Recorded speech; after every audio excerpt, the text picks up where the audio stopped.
Assalamu alaikum everyone, this is architect Shariar from Arkistan and you are watching me on Vendors Time. Vendors Time is a new initiative by Arkistan to bring forward the vendors community of Pakistan. आज हम लोग इस वक्त बेनिटोस के showroom में हैं which is located at GT Road Islamabad and we are going to show you their products and brief insights.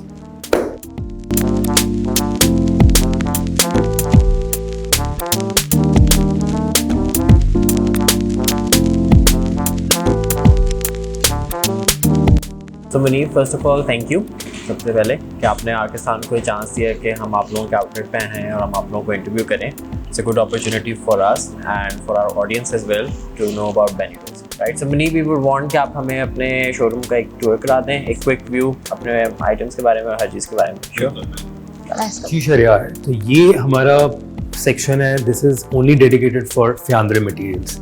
सो जिसमें आप देख रहे हैं कि ये फ्यांद्रे की जो स्पेशलिटी है कि ये जो नेचुरल मार्बल्स हैं हमारे, जो बहुत हाई एंड है, उनका जो R&D है वो इस तरह का है कि ये बिल्कुल उसके क्लोज चले जाते हैं.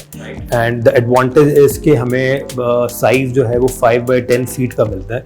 तो उसके अंदर जो उसकी फील है वो भी आप ये देख सकते हैं कि बहुत ही रिच आती है और बिल्कुल ये आपको नेचुरल मार्बल का लगता है कि बिल्कुल नेचुरल मार्बल लगा हुआ है. We do customization for furniture, we do for reception counter. Feature walls के अंदर जो आपकी मीडिया वॉल्स होती हैं वो भी इसके अंदर हम लोग कर रहे हैं यहाँ पे. आप लोग के शोरूम्स यही इस्लामाबाद में या चीज़ें कराची से कहीं और से बनकर आती हैं? नहीं, हमारे पास टीम्स हैं, हर स्टेशन की अपनी एक टीम है. फिर मैं आपको दिखाता हूँ कि ये उसकी जो फ्यांद्रे में आपसे बात कर रहा था, ये उसकी सारी कलेक्शन लगी हुई है. तो यू कैन सी कि ये कितना ट्रू इनका R&D है कि ये आप कोई भी इसको फील नहीं कर सकता कि this is an artificial tile और जस्ट अ मार्बल. तो ये हमारे कुछ मॉकअप्स लगे हुए हैं यहाँ पे.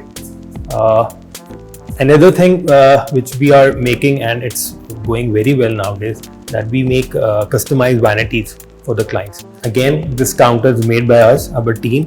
So इसमें आप देख सकते हैं कि हमने इसको किस तरीके से फिनिश किया हुआ है. And this is all marble. This is all Fyandre.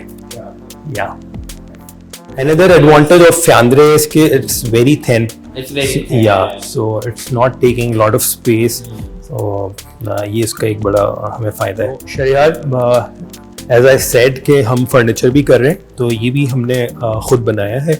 हमारी टीम ने इसको, आप इसकी कटिंग्स देख सकते हैं, इसके एजेस देख सकते हैं. लकीली हम लोग इसके ऊपर जो है ना, हमने जो टीम इसको यहाँ पे पाकिस्तान में डेवलप कर लिए हैं, तो उसका हमें बहुत ज़्यादा एडवांटेज है. तो इस तरह के जो मुश्किल शेप्स हैं वो भी हम यहाँ पे बड़ी ईजीली अब इसको यहाँ पे एग्जीक्यूट कर लेते हैं. सो अनदर इंटरेस्टिंग प्रोडक्ट, ये हम यहाँ पे पाकिस्तान के अंदर खुद बना रहे हैं और ये नेचुरल मार्बल के जो है ना वो वैनिटीज़ हैं और बेसन डिफरेंट डिज़ाइंस के अंदर हैं. इसमें चिजलिंग है, इसके अंदर बड़े मज़े के जो है ना प्रोडक्ट्स इसके अंदर भी हमारे पास अवेलेबल है. तो आपने नॉर्मली देखा होगा कि लोगों के घरों के ऊपर जो है ना वो मार्बल्स लगते हैं या वुड लोग लगाते हैं. तो हमने ये जो स्टेयर्स बनाई, हमने टाइल्स अपने ही टाइल्स से बनाए. Again it requires a lot of good workmanship. तो जिससे मैंने आपको बताया कि जो हमारे पास टीम्स हैं, हम उससे आप इसकी जब फिर अगेन जब इसके आप एजेस देखेंगे तो it is very nicely done. This is another very exciting product, skin rock. ये बेसिकली जो नेचुरल स्टोन है उसकी ये बहुत ही थिन सी लेयर है जिसको ये पील ऑफ करते हैं बेसिकली. तो ये नॉर्मली 1.5 mm से लेकर 3 mm तक इसकी थिकनेस होती है and it is again very very light weight. इसकी जो 4x8 की शीट है that is only 7 to 8 kgs. तो यस, इसके पीछे हम लोग लाइट भी यूज़ कर सकते हैं, तो ये ट्रांसलूसेंट भी हो जाती है और बाकी या विदाउट लाइट भी हम इसको यूज़ कर सकते हैं. फॉर एग्जांपल आप देख सकते हैं कि अगेन के आर्किटेक्ट्स हैं वो इसका बेस्ट यूज़ निकाल लेते हैं और नॉर्मली क्लाइंट्स देखते हैं कि शायद ये लेट होकर हमारे घर में भी ऐसे ही खूबसूरत लगेगा. लेकिन आई वुड से कि कोई भी इसकी जगह हो तो उसके अंदर थोड़ा सा आपका डार्क एनवायरनमेंट हो, तो ताकि आप अगर आप बैकलिट कर रहे हैं इसको, और अगर आपका नॉन बैकलिट है तो फिर आप उसको वेल लिट जगह पर यूज़ कर सकते हैं. Then we have this section, it's for the Turkish tiles. नीचे आपने इटालियन टाइल्स देखे थे. इसमें हमारे पास स्लैब साइज़ है 4x8 का. तो इसमें हमारे पास इसमें भी काफ़ी ज़्यादा कलर ऑप्शन है. आई वुड से कि इसमें भी हमारे पास मोर देन 30 कलर्स अवेलेबल हैं. तो अगेन के कलर्स और जो चीज़ें हैं वो उसमें हम काफ़ी सिलेक्टेड लेकर आते हैं, जो आर्किटेक्ट्स और डिज़ाइनर्स को जो पसंद आते हैं। नॉर्मली जो अर्थी टोन्स हैं, जो हमारे बहुत ही ग्रेज में, बेजेस में, ये बड़ी मज़े की स्पेस है। Basically what we are trying to convey to our clients is के हम यहाँ पे सिर्फ टाइल्स को फ्लोर और वॉल्स के लिए ना लिमिटेड कर दें, हम इसको फर्नीचर पे भी यूज़ करके दिखा रहे हैं। फिर वही बात कि हमने लिमिटेड नहीं रखा अपनी प्रोडक्ट को, और हम उसको किचन में भी लेकर आ गए। फिर हमारे पास एक और प्रोडक्ट है विच इज़ ओनली 3 mm, तो it can be use only for walls. तो और फिर उसको हम किचन कैबिनेट्स के ऊपर भी जिस तरीके से आप ये देख सकते हैं, तो इट्स ओनली 3 mm थिक। और ये हमारा 4x8 का जो स्लैब मैंने आपको वहाँ पहले दिखाया था, तो उसके अंदर से हमने ये पूरा आइलैंड बनाया है, और फिर हमने इसको बैक स्प्लैश पे भी यूज़ किया है और किचन के काउंटर्स पे भी यूज़ किया है। Thank you for the very brief tour. Thank you very much for your time. आप लोगों की चीज़ें बहुत अच्छी हैं। Thank you. You have a very good variety and especially it's a very reasonable price, जो कि लोगों का कंसर्न होता है कि नहीं हमें शायद एक ऐसी जगह पे चीज़ें बहुत महंगी मिलेंगी। देखिए ये मिसकॉन्सेप्शन है जो आप लोग ही इसको ख़त्म कर सकते हैं। ओके, सो मुनीब, आप क्या रिकमेंड करते हैं आर्किटेक्ट्स को कि अगर प्रोजेक्ट नहीं है at the moment but they want to learn from you, तो क्या करें? बिकॉज हमने ये नोटिस किया बहुत दफ़ा कि आर्किटेक्ट जो नए होते हैं ना, उनके माइंड में ये होता है कि शायद हम पूछेंगे तो ये जजमेंट आएगी कि इनको तो आता नहीं है कुछ। सो लोग शायद उस जजमेंट के डर से भी नहीं बहुत पूछते हैं, बहुत सामने भी नहीं आते हैं। प्रोजेक्ट होगा थोड़ा बहुत पूछ लेंगे, लेकिन कहीं ना कहीं आप लोगों की भी शायद ये असम्पशन होती है कि इनको पता होगा, और उनकी कहीं ना कहीं ये डर भी होता है कि हम पूछेंगे तो ओ इनको तो नहीं पता। सो वो बैरियर कैसे मेंड कर सकते हैं? क्या रिकमेंडेशन है इसकी? आई थिंक डर को तो निकालना पड़ेगा और मार्केट को एक्सप्लोर करना पड़ेगा, और जितना ज़्यादा एक्सप्लोर करेंगे, जितना ज़्यादा उन चीज़ों की, इतना ज़्यादा उसको सीखने की अगर नहीं वो रखेंगे, तो उसके बगैर तो उनको नहीं समझ आएगी। और हम तो बड़ा बेनिटोज तो हमेशा यंग आर्किटेक्ट्स के साथ भी बहुत ज़्यादा इस चीज़ पे रहते हैं कि हमें कोई भी प्लेटफॉर्म मिले, फॉर एग्जांपल जिस तरह आप लोग काम कर रहे हैं उस तरीके से कोई भी हमें इस तरह के जो प्लेटफॉर्म है हम उनको बड़ा अप्रिशिएट करते हैं कि ज़्यादा से ज़्यादा हम अपनी प्रोडक्ट के बारे में उनको एजुकेट कर सकें। आप लोगों की जो फर्म है वो यंग आर्किटेक्ट्स को कैसे अप्रोच करती है मार्केट में? हम लोग जो यूनिवर्सिटीज़ होती हैं, हम उनके जो उनके टीचर्स होते हैं, या हम उनसे कुछ ना कुछ इन्फॉर्मेशन गैदर कर रहे होते हैं। फिर हमारी सेल्स टीम बड़ी एक्टिवली जो सीनियर आर्किटेक्ट्स हैं उनके ऑफिस में रेगुलर विजिट्स पे जा रहे होते हैं। तो जितने भी जो जूनियर्स हैं वो ज़्यादातर उनके पास, क्योंकि वो जॉब कर रहे होते हैं या काम कर रहे होते हैं, तो हम लोग उनको बिल्कुल मॉनिटर कर रहे होते हैं कि उनके साथ ज़्यादा से ज़्यादा हम लोग बैठ सकें, क्योंकि जितने हम यंगस्टर्स में हमें पता है कि उनको जो है ना समझाना भी आसान होता है। वो एज़ कम्पेयर टू सीनियर्स वो बात को ज़्यादा समझते भी हैं, सुनते भी हैं। सो मुनीब, जब बेनेटोज आता है दिमाग में, सो एक स्पेसिफिक रेंज आती है कि शायद इस रेंज के लोग अप्रोच कर सकते हैं या सर्टेन स्टेटस के लोग अप्रोच कर सकते हैं। May be that's also misconception for the audience जो शायद बेनेटोज को देखती है। किस रेंज के लोग एक्चुअली अप्रोच कर सकते हैं आप? In simple words, I would say कि a person who can afford an architect to design his home, so he can afford us. Okay. It's basically हमें तो पैसे नहीं मिलते। देखिए पैसों की बात खाली नहीं होती है। आई थिंक कि इसकी जो क्लाइंट है वो अगर अपना घर या कोई भी प्रोजेक्ट अगर वो अपना अच्छा बनाना चाहता है, कि उसकी इतनी एस्थेटिक्स उसको इम्पोर्टेंट है कि वो किसी आर्किटेक्ट के पास जा रहा है और उस पर ट्रस्ट कर रहा है, तो हम भी कोशिश यही करते हैं कि हम उन्हीं क्लाइंट्स को जो है ना ज़्यादा जो है ना अप्रोच भी करें, या वो हमें वही क्लाइंट्स अप्रोच करें। अफोर्डेबिलिटी से ज़्यादा मेरा ख्याल है कि अंडरस्टैंडिंग होनी चाहिए कि यार एक अच्छी प्रोडक्ट के बारे में ज़रूरी नहीं है कि वो महंगी हो तो ही अच्छी लगे, उसकी जगह पे वो लेस एक्सपेंसिव भी हो सकती है। ओके, सो मेरा आपसे नेक्स्ट क्वेश्चन ये है कि ऑब्वियसली बेनेटोज का एक नाम है, ठीक है, ज़्यादातर लोगों के जहन में होता है कि it's very costly and all, ठीक है। ऑब्वियसली आप लोगों के पास डेफिनेटली चीज़ें होंगी जो थोड़ी सी लोअर रेंज में भी हैं, तो उस पर क्वालिटी अफेक्ट होती है आप लोगों की, या कुछ चीज़ें होंगी जो लेट्स से ग्लॉस इस तरह की चीज़ें वो चीज़ कम है, या क्वालिटी भी अफेक्ट हो रही होती है लोअर प्राइस में? देखें इसके 2-3 फैक्टर्स हैं इसके अंदर। अब लो प्राइस की जब हम बात करते हैं तो हमने, क्योंकि आपने देखा कि लास्ट 2 ईयर से हमारी जो इकॉनमी है उसके बहुत ज़्यादा इश्यूज हैं और चीज़ें बहुत ज़्यादा एक्सपेंसिव, क्योंकि हम लोग ब्रांड्स के साथ काम करते हैं, उसमें फिर इम्पोर्टेड मटेरियल्स आ जाते हैं, तो वो एक्सपेंसिव से एक्सपेंसिव होते जा रहे हैं, उसकी प्राइसेस बहुत ज़्यादा ऊपर जा रही हैं। तो बेनीटोज़ क्या कर रहा है, बेनीटोज़ बेसिकली जो लोकल मैन्युफैक्चरर्स हैं हमारे, हम उनके साथ कोलैबोरेट करके और हम अपनी प्रोडक्ट डेवलपमेंट करवा रहे हैं उनके साथ। ठीक है। उसमें हमारा बेसिकली हमारा R&D इन्वॉल्व है, जितनी भी हमारी रिसर्च एंड डेवलपमेंट है जो हमने पिछले 10 से 15 साल में सीखा है, जो हमने बाकी इंटरनेशनल ब्रांड के साथ, तो हम उसको अपने लोकल प्रोडक्ट, अपने जो लोकल मैन्युफैक्चरर हैं उनके साथ बैठ के हम वो डिस्कस करते हैं।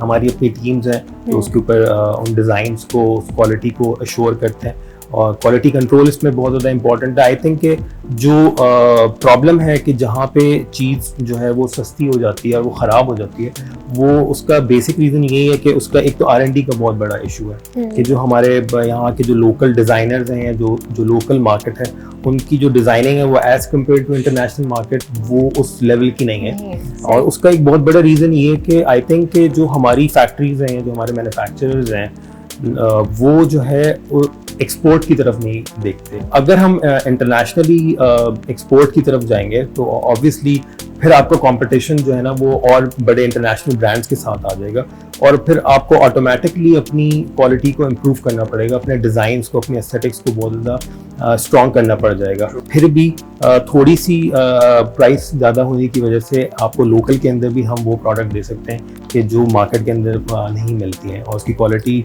काफ़ी हद तक जो है ना, मैं कह सकता हूँ, ये नहीं कहूँगा कि 100% उनको मैच कर जाएगी, लेकिन काफ़ी हद तक हम क्लोज चले जाते हैं उसके। राइट। तो ये मेरा इसके बारे में एनालिसिस है। आपके पास आते हैं, आजकल हम देखते हैं कि लोग खुद से रेनोवेशन की तरफ जाते हैं, खुद से टाइल्स लेंगे, खुद से चीज़ें डिसाइड करेंगे। बहुत दफ़ा आपको वो टाइल जो वॉशरूम में लगनी होती है फसाड पे दिखती है, ठीक है। आप लोगों को एस्थेटिकली कैसे एजुकेट करते हैं या उन्हीं पे छोड़ देते हैं? देखिए, हम तो पूरी कोशिश करते हैं कि ताकि इस तरह की चीज़ें ना हो, क्योंकि ऑब्वियसली बेनीटोज़ जो है वो आर्किटेक्ट्स के साथ काम कर करके हम लोग भी अब इतने एजुकेट हो गए कि हम भी उनको बता देते हैं कि कौन सी टाइल जो है ना वो कहाँ पे यूज़ होनी चाहिए। तो क्योंकि मार्केट में इतना ज़्यादा क्लटर है कि वो लोग समझते हैं कि बस ठीक है यार, ये टाइल है और ये कहीं पे भी यूज़ हो सकती है, और लोग इतना नॉर्मली, हाँ, तो बड़ा अनफॉर्चुनेट है लेकिन ये होता है। स्पेशली वहाँ इशू आता है जहाँ पे कुछ लोग करके भी दे रहे हैं, जिस तरह आप लोग हैं ना, आप लोग बता रहे हैं कि ये चीज़ पॉसिबल नहीं है, but then there are people वो लाइक नहीं, हम कर देंगे। और हम लोग तो ये भी कोशिश करते हैं कि अगर कोई आर्किटेक्ट नहीं है उनके साथ या कोई उनके साथ डिज़ाइनर इन्वॉल्व नहीं है, तो हम काफ़ी ज़्यादा उनका आपस में जो है ना वो पैचअप भी करवा रहे होते हैं। आर्किटेक्ट्स हमारे यहाँ जो भी मॉडल्स वगैरह बनाते हैं, इंटीरियर की रेंडरिंग्स होती हैं, ठीक है, जो क्लाइंट यूजुअली आप लोगों के पास लेके आते हैं, उसमें जो हम मटेरियल यूज़ कर रहे होते हैं इट्स मेजरली फ्रॉम Pinterest या गूगल इमेजेस, ठीक है।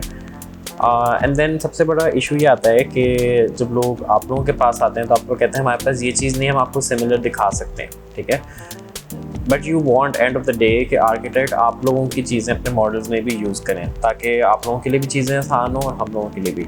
सो how are you guys making sure कि आपका जो डाटा बेस है, आपकी जो कलेक्शन ऑफ टाइल्स हैं, उनकी इंफॉर्मेशन है, वो आर्किटेक्ट्स तक अवेलेबल हो? इसमें वैसे तो हमारी जो सेल्स टीम्स हैं और हमारी वेबसाइट है उस पर नॉर्मली हमारा डाटा अवेलेबल होता है, लेकिन जो मैंने प्रैक्टिस देखी है कि वो जो डिज़ाइनर्स हैं वो भी नॉर्मली Pinterest या गूगल के ऊपर जो है ना उनको शायद ईजी लगता है, ईजी एक्सेस लगता है। तो इतना आई थिंक पे हमें ज़रूरत है कि जैसे आप लोग काम कर रहे हैं कि इस तरह के प्लेटफॉर्म्स हों कि जिसमें उनको पता हो कि कोई जिस तरह ये कि Pinterest है, तो यहाँ पे हमारी लोकल इंडस्ट्री का भी कोई इस तरह का डेटाबेस होना चाहिए कि वहाँ पे जो है ना इस तरह के मटेरियल्स की चीज़ें उनको डाटा मिल जाए। और आर्किटेक्ट्स को और डिज़ाइनर्स को भी चाहिए कि वही प्रोडक्ट यूज़ करें कि जो मार्केट के अंदर अवेलेबल हो। तो बहुत सारे जो फर्म्स हैं वो हमसे जब वो डिज़ाइन कर रहे होते हैं तो हमसे वो डाटा ले लेते हैं, हमारे पास 3D इमेजेस होते हैं, हर प्रोडक्ट के अवेलेबल होते हैं। आई थिंक बहुत दफ़ा ये भी होता है कि पीपल रिलाई ऑन Pinterest और गूगल बिकॉज उन्हें जो 3D के लिए इमेज चाहिए या जो क्वालिटी चाहिए जो वर्सिटैलिटी चाहिए वो Pinterest के इमेज में ज़्यादा होगी देन अगर मैं किसी का कैटलॉग ऑनलाइन लूँगी। So then they like oh इसमें मुझे ज़्यादा चीज़ें मिल जाएंगी, then I will make sure कि बाद में कुछ इस तरह का मिल जाए। और एक और चीज़ है, मुझे लगता है कि जो कैटलॉग्स आते हैं हमारे पास वो शायद इंटरनेशनल कैटलॉग आते हैं। बहुत दफ़ा if we pick stuff from catalogue और उसका कोई मिलता जुलता इमेज हम लगा भी लेते हैं, लोकली शायद उसमें से 100 में से 20 चीज़ें अवेलेबल होती हैं और आपने कैटलॉग यूज़ वो किया होता है जिसमें आपको लग रहा होता है शायद सारी ही अवेलेबल होंगी। तो मुझे लगता है कि कम्युनिकेशन गैप भी है कि सबको ये भी नहीं पता कौन सी लोकली अवेलेबल है। शायद उन्हें पहले पूछ लेना चाहिए कि अभी हम ये प्रोजेक्ट कर रहे हैं, आपने कैटलॉग दिया था, इसमें कौन कौन सा अवेलेबल है, या मुझे इसकी कोई फाइल्स मिल जाएंगी that we can use in 3D as well. So वो गैप भी फिल करना इज इम्पोर्टेंट आई फील। तो क्लोज करने से पहले आपसे लास्ट क्वेश्चन पूछना चाहेंगे, आर्किस्तान के बारे में आपके reviews. Arkistan, I think it's a very good platform. I really loved it when you pitched me this idea, so I was really excited कि इस पे जो है ना वो आना चाहिए। और thank you कि आपने बेनिटोस को जो है ना एक मौका दिया कि हम अपनी जो है ना वो दिल की बातें जो है ना वो कर सकते हैं। इतना डिटेल के अंदर जो है ना वो बहुत कम आपको बात करते हुए, नॉर्मली इट्स वेरी कॉस्मेटिक के ये बात है और ये बात करनी है, बड़ा स्पेसिफिक रहते हैं, टू द पॉइंट रहते हैं। आई थिंक मैंने काफ़ी अपनी दिल की बातें इसमें शेयर की जितनी मैं आपके इस टाइम में कर सकता था। तो आई थिंक और भी ज़्यादा होना चाहिए इसको, आप लोग और जो है ना बढ़ाना चाहिए इसको, और ज़्यादा वेंडर्स आएँ और ज़्यादा आर्किटेक्ट्स आएँ और हम लोग क्योंकि एक ही इंडस्ट्री के लोग हैं तो एक दूसरे से सीखते जाएंगे। तो आई थिंक बहुत अच्छा है, मेरे ख्याल में तो बहुत अच्छा है। Thank you Munib for your time and आपने बड़े अच्छे से हमारे क्वेश्चंस के आंसर्स दिए। आई गेस हमारे व्यूअर्स के लिए काफ़ी सारी चीज़ें जो हैं वो अब ईजी हो गई हैं and this is basically to develop a bridge between the architects and clients and the vendors community. इतना मुश्किल नहीं है आप लोगों को अप्रोच करना। नहीं It's very easy. It's basically making you guys accessible. नहीं हम लोग ऑल द टाइम अवेलेबल हैं। और आई थिंक वही बात है कि इसको जितना ज़्यादा हम आगे बढ़ा सकते हैं उसको उतना करना चाहिए और ओपन रहना चाहिए। सिखा देना, बता देना, लोग काफ़ी हद तक जो है ना लोग चीज़ें छुपा भी रहे होते हैं, तो छुपाने से नहीं, आई थिंक बताने से जो है ना वो बढ़ेगी चीज़ को। तो गाइस आई होप कि आप लोगों को आर्किस्तान की पहली effort to bringing forward the vendors community आप लोगों को अच्छी लगी होगी। This was a quick interview and a brief interview to show you के how the vendors are working and towards the betterment of the architecture and construction community. Yeah, so if you have any concerns, any queries or any question that you would like us to ask them, kindly forward it to us. And finally, please visit our website www.arkistan.com and do not forget to register with us. It's free. And also do not forget to subscribe us on our socials. Lastly, please do not forget to subscribe to our YouTube channel. So we'll see you inshallah in next video at a different vendor's showroom. Till then, Hafiz.